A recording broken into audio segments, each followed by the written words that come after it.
നമസ്കാരം. 70ാമത് ദേശീയ പുരസ്കാരത്തിൽ മലയാളത്തിന് അഭിമാനമായി ആനന്ദ് ഏകർഷി സംവിധാനം ചെയ്ത ആട്ടം. ക്രിട്ടിക്സ് പുരസ്കാരം നേടിയിരുന്നെങ്കിലും കഴിഞ്ഞ വർഷത്തെ സംസ്ഥാന പുരസ്കാര പ്രഖ്യാപനത്തിൽ ആട്ടത്തിന് നിരാശയായിരുന്നു ഫലം. ആ കുറവ് കൂടി തീർത്താണ് ദേശീയതലത്തിൽ ആട്ടം നേട്ടം കൊയ്തത്.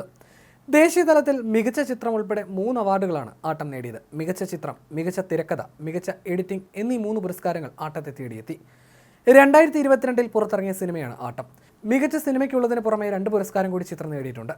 ആട്ടത്തിലൂടെ മഹേഷ് ഭുവനേന്ദ് മികച്ച എഡിറ്റിങ്ങിനുള്ള പുരസ്കാരവും സ്വന്തമാക്കി. മികച്ച തിരക്കഥയ്ക്കുള്ള പുരസ്കാരവും ആട്ടത്തിനാണ്. സംവിധായകൻ ആനന്ദ് ഏകർഷിക്ക് തന്നെയാണ് മികച്ച തിരക്കഥയ്ക്കുള്ള പുരസ്കാരം ലഭിച്ചിരിക്കുന്നത്.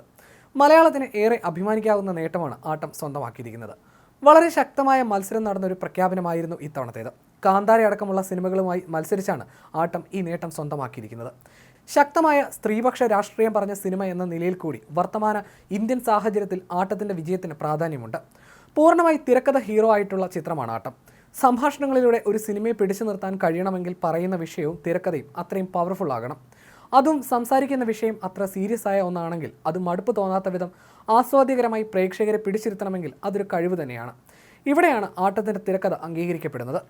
ഒരു കുറ്റകൃത്യം അതിൽ സംശയിക്കപ്പെടുന്ന 13 പേർ, ആളുകളെല്ലാം ഓരോ പ്രായക്കാർ, വ്യത്യസ്ത അഭിപ്രായമുള്ളവർ, വ്യത്യസ്ത പൊതുബോധമുള്ളവർ, ഇവർക്കിടയിൽ നടക്കുന്ന വിചാരണയായിരുന്നു ആട്ടം എന്ന ചലച്ചിത്രം. കാണുന്ന പ്രേക്ഷകരെയും കഥാപാത്രങ്ങൾക്കൊപ്പം ചിന്തിക്കാൻ പ്രേരിപ്പിക്കുന്ന സിനിമയായിരുന്നു ആട്ടം. മലയാള സിനിമയിൽ മുമ്പൊന്നും കണ്ടിട്ടില്ലാത്ത വിധം ഒരുക്കിയ ആട്ടത്തിൽ തിരക്കഥയോടൊപ്പം മികച്ചു നിന്ന മറ്റൊരു ഘടകം എഡിറ്റിംഗ് ആയിരുന്നു.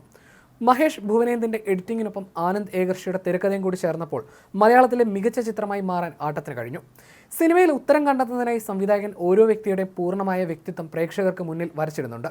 തമ്മിലുള്ള ചെറിയ ചില ഈഗോ പ്രശ്നങ്ങൾ പോലും ഏത് വിധത്തിലാണ് ബന്ധപ്പെടുത്തുന്നതെന്ന് ശ്രദ്ധിക്കുമ്പോഴാണ് തിരക്കഥ എത്രത്തോളം പ്രശംസ അർഹിക്കുന്നുണ്ടെന്ന് ബോധ്യമാകുന്നത്.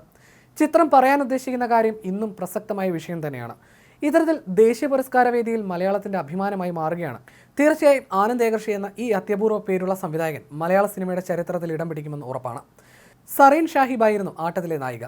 സറീൻ്റെ പ്രകടനവും ഏറെ പ്രശംസിക്കപ്പെട്ടിരുന്നു. വിനയ് ഫോർട്ട്, കലാഭവൻ ഷാജോൺ തുടങ്ങിയവരും പ്രധാന വേഷങ്ങളിലെത്തിയ സിനിമ ഒരു നാടക സംഘത്തിൻ്റെ കഥയാണ് പറയുന്നത്. പേര് സൂചിപ്പിക്കും പോലെ നാടക പശ്ചാത്തലത്തിൽ ഒരുക്കിയ ഒരു സിനിമ ബോക്സ് ഓഫീസിനേക്കാൾ വിജയം നേടിയത് OTT റിലീസിന് ശേഷമായിരുന്നു. നേരത്തെ രാജ്യാന്തര പുരസ്കാരങ്ങളും ആട്ടത്തിന് തേടിയെത്തിയിരുന്നു. പുരസ്കാര പ്രഖ്യാപനത്തിന് പിന്നാലെ പ്രതികരണവുമായി സംവിധായകൻ ആനന്ദ് ഏകർഷിയും രംഗത്ത് വന്നു. ആട്ടം മികച്ച ചിത്രത്തിനടക്കം 3 ദേശീയ പുരസ്കാരത്തിന് അർഹമാകുന്നത് വിശ്വസിക്കാവുന്നതിലും അപ്പുറത്തെ നേട്ടമാണെന്നായിരുന്നു സംവിധായകൻ ആനന്ദ് ഏകർഷിയുടെ ആദ്യ പ്രതികരണം. ആട്ടം പോലൊരു സിനിമ നിർമ്മിക്കാൻ തയ്യാറായി മുന്നോട്ട് വന്ന നിർമ്മാതാവ് ഡോക്ടർ അജിത് ജോയിക്കും സിനിമയുണ്ടാവാൻ കാരണമായ വിനയ് ഫോർട്ടിനുമാണ് നന്ദി പറയുന്നതെന്നും ആനന്ദ് ഏകർഷി പറഞ്ഞു. വാക്കുകൾ കൊണ്ട് പറഞ്ഞറിയിക്കാനാകാത്തത്ര സന്തോഷമുണ്ട്. മികച്ച ചിത്രം, മികച്ച തിരക്കഥ, മികച്ച എഡിറ്റിംഗ് എന്നിങ്ങനെ 3 അവാർഡുകളാണ് ചിത്രത്തിന് ലഭിച്ചത്. വിശ്വസിക്കാൻ കഴിയുന്നില്ല. ഇങ്ങനൊരു സിനിമ നിർമ്മിക്കാൻ മുന്നോട്ട് വന്ന നിർമ്മാതാവ് ഡോക്ടർ അജിത് ജോയിക്കും ഈ സിനിമ ഉണ്ടാവാൻ കാരണമായ വിനയ് ഫോർട്ടിനും നന്ദി പറയുന്നു. തുടക്കം മുതൽ അവസാനം വരെ സിനിമയ്ക്കൊപ്പം നിന്ന എല്ലാ അണിയറ പ്രവർത്തകരും ഈ അവാർഡ് അർഹിക്കുന്നുണ്ടെന്നും ആനന്ദ് ഏകർഷി പറഞ്ഞു.